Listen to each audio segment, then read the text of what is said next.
আসসালামু আলাইকুম। আজকে আমরা চলে এসেছি বাইরে ইফতারি করব আর মজার মজার কিছু খাবার খাবো, তার মধ্যে বারবিকিউ থাকবে, অনেক কিছু থাকবে, শেয়ার করব।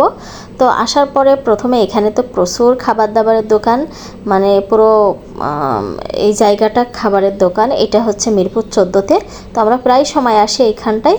তো আসার পরে মেয়ে বললো আগে একটু কিছু খাবে, তো এখনও তো ইফতারের টাইম হয়নি, তো আমি বললাম ওকে কিছু খাওয়াই নাও। তো সে বলতেছে আমি জুস খাবো। তো ওকে নিয়ে এসে আগে লেমন জুস একটা দিয়ে দিয়েছি, সে ওটাই খাবে। তো ওকে খাওয়াইনি।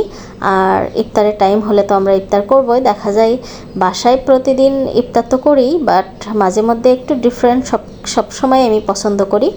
দেখা যায় বাইরের লাঞ্চ বলো, ডিনার বা এই যে ইফতার, এগুলো মাঝে মধ্যে বাইরে করতে ভালো লাগে। তো আজকে বললো চলো তাইলে আমরা বাইরে আজকে ইফতার করব। তো আমরা মজার মজার খাবার খাবো, সেটা অবশ্যই শেয়ার করব। তো মেয়েকে আগে জুস খাওয়াইনি। তো অলরেডি ইফতারের টাইম হয়ে আসছে। তোর বাবা আবার একটু হচ্ছে ট্যাং গোলাই নিচ্ছে, তাহলে এটা সহজে হয়ে যাবে। আর সাথে একটু হচ্ছে বেগুনি, পেঁয়াজু, তারপরে হচ্ছে জিলাপি, এগুলো কিনে নিয়ে আসছে। তো এগুলো দিয়ে আগে একটু ইফতারটা করে নিই। এর মধ্যে আবার একটা শাসলিক অর্ডার দিয়েছে, ওটা দিয়ে যাবে। তারপরে আমরা আরও কী খাই সেটাই, যে শাসলিকটা দিয়ে গেছে, দেখতে সেই ইয়াম্মি, তাই না? তো এখন আর কি এগুলো তো রেডি করা হয়ে গেছে, এখন আমরা ইফতার করে নেব। ইফতারের টাইমও হয়ে গেছে। তো এর মাঝে একটা মজার ঘটনা কি, আমরা যেখানে ফিশ হচ্ছে বারবিকিউ অর্ডার দিয়ে বসেছিলাম, সেখানে ওনারা হচ্ছে মুড়ি মেখে খাচ্ছিল। তো ওনারা আবার আমাদের জন্য মুড়ি মাখা দিচ্ছিল, আমি সেটার ভিডিও করিনি, ওটাও খেয়েছি। আর এই যে আমাদের ফিশটা অলরেডি রেডি করা হচ্ছে। তো কত সুন্দর করে পোড়ানো হচ্ছে দেখেন। আর বিশেষ করে কয়লায় পোড়ানো জিনিস তো অসাধারণ লাগে, যারা খান তারা তো জানেন।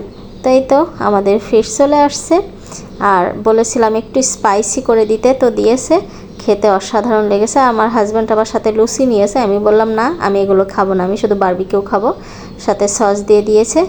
তো এখন সাথে কিন্তু সামিসে ওরা দিয়েছে, বাট আমি হচ্ছে বাঙালি, সেটার প্রমাণ দেখাতে হবে না, আমি হাত দিয়ে খেতে ভালোবাসি। চামিচ দিয়েও খাই, বাট কিছু কিছু জিনিস হাত দিয়ে খেতে বেশি ভালো লাগে। যেমন ফিশটা দেখা যায় কাটা বেশি খেতে হয়, এটা চামিচ দিয়ে অত সুবিধা করা যাবে না, এই জন্য হাত দিয়েই শুরু করে দিয়েছে একদম।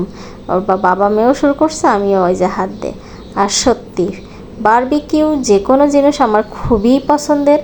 মাছ বলো, মাংস বলো, যে কোনো জিনিস, কয়লায় পোড়ানো বারবিকিউটা আমার অনেক পছন্দের। তো যাই হোক, সবাই মিলে এখন বসে বসে খেয়ে নিচ্ছি। আর আমার মতো কে কে আছেন যে 2 দিন বাসার খাবার খাইলে মাথা গরম হয়ে যায় একটু বাইরে খাওয়ার জন্য? আমার আসলে মানে আমি আমার হাজব্যান্ডকে সবসময়ই বলি, কয়েকদিন নিজে রান্না খাইলে পরে বলে আর ভালো লাগছে না, তখন আমার বাইরে নিয়ে যে খাওয়াই।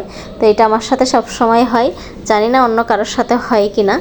কারণ ওই হতো যদি দেখা যায় ফ্যামিলির সাথে থাকতাম, তো একদিন এ রান্না করলো, একদিন ও রান্না করলো, একদিন আমি করলাম, তাইলে ঘোরাই ফিরাই খাওয়া যায়। বাট নিজে রান্না করে প্রতিদিনই নিজের হাতে রান্না করে নিজে খাইতে ভালো লাগে? আমার তো লাগে না বলেই 2 দিন পর পর রেস্টুরেন্টে দৌড় মারি, যে কোথায় একটু অন্য খাবার খাওয়া যাবে বা অন্য রান্না খাওয়া যাবে।